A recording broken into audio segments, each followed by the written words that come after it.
Stadium জুড়ে হাজারো মানুষের উচ্ছ্বাস। কনসার্টের মধ্যভাগে বিশাল পর্দায় ভেসে উঠল এক জুটি। তারা দুজন গানের তালে তালে আলিঙ্গনরত। হঠাৎই গোটা স্টেডিয়াম চিৎকার করে হেসে উঠল। কনসার্টের প্রধান গায়ক বলে বসলেন, হয় এরা লজ্জা পাচ্ছে নয়তো পরকীয়া করছে। কিন্তু সেকেন্ডের মধ্যে সে দৃশ্য হয়ে উঠল অস্বস্তিকর। আর এর পরেই সেই পুরুষ অর্থাৎ সিইও অ্যান্ডি বাইরন চাকরি হারালেন। কিস ক্যাম শুনতে বেশ মজার একটা শব্দ, কিন্তু এর পেছনে রয়েছে একটা জনপ্রিয় বিনোদনের রীতি। মূলত আমেরিকার খেলার মাঠ কিংবা কনসার্টে বড় স্ক্রিনে হঠাৎ করে ক্যামেরা জুম করে ধরে কোনো এক জুটিকে। স্টেডিয়ামের দর্শকরা চিৎকার করে উৎসাহ দেয়, চুমু দাও। আর জুটি যদি চুমু খায় তাহলে দর্শকদের আনন্দ দ্বিগুণ হয়। এই রীতি প্রথম শুরু হয়েছিল 1980-র দশকে ক্যালিফোর্নিয়ায় বেসবলের মাঠে। মজার ছলে তৈরি করা এই প্রথা পরে হয়ে উঠেছে খেলার অংশ।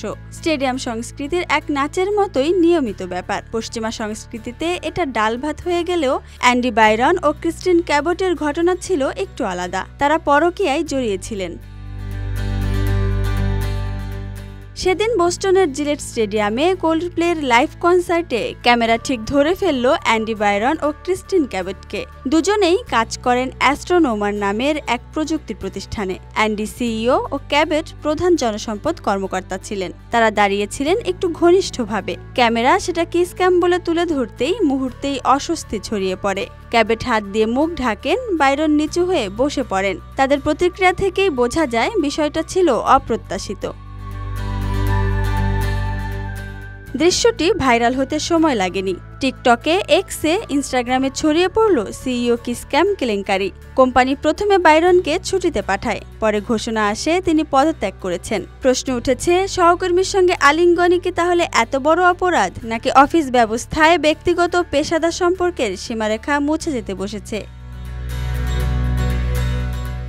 কিস ক্যাম সবসময় হাসি ঠাট্টার জন্য নয়, অনেক সময় এটা মানুষের ব্যক্তিগত ব্যাপারেও হস্তক্ষেপ করে। অনেক দর্শক তো জানতেই পারেন না তারা ক্যামেরায় আসবেন। এমনকি ভুল করে ভাই বোন, সহকর্মী কিংবা দুই অচেনা ব্যক্তিকেও কিস ক্যামে দেখানো হয়, যা হয়ে ওঠে লজ্জাজনক। বর্তমানে তাই অনেক স্টেডিয়াম ক্যামেরা অপারেটরদেরকে বিশেষভাবে প্রশিক্ষণ দেয়, জুটির সম্মতি ছাড়া যেন কোনো দৃশ্য দেখানো না হয়। কিস ক্যাম এখন শুধু স্টেডিয়ামে সীমাবদ্ধ নয়, এটি cinema, TV show, TikTok, YouTube সবখানেই ছড়িয়ে পড়েছে। কখনো তা রোমান্টিক প্রপোজাল, কখনো জেন্ডার রিভিল, কখনো মজার প্র্যাঙ্ক। কিন্তু এই ভাইরাল মুহূর্ত যখন বাস্তব জীবনে বিব্রতকর পরিস্থিতি বা চাকরি হারানোর কারণ হয়ে দাঁড়ায়, তখন স্বাভাবিকভাবেই প্রশ্ন ওঠে, মজার আড়ালে কোথাও কি অতিপ্রবেশ লুকিয়ে রয়েছে? একটা ক্যামেরা, এক টুকরো পর্দা, আর এক মুহূর্তের ভুলে এক সিইওর ক্যারিয়ার শেষ। কিস ক্যাম কি তবে শুধুই বিনোদন, নাকি এটাও এখন সোশ্যাল ট্র্যাপ? প্রশ্ন থেকেই যায়। Dhaka express, desk report.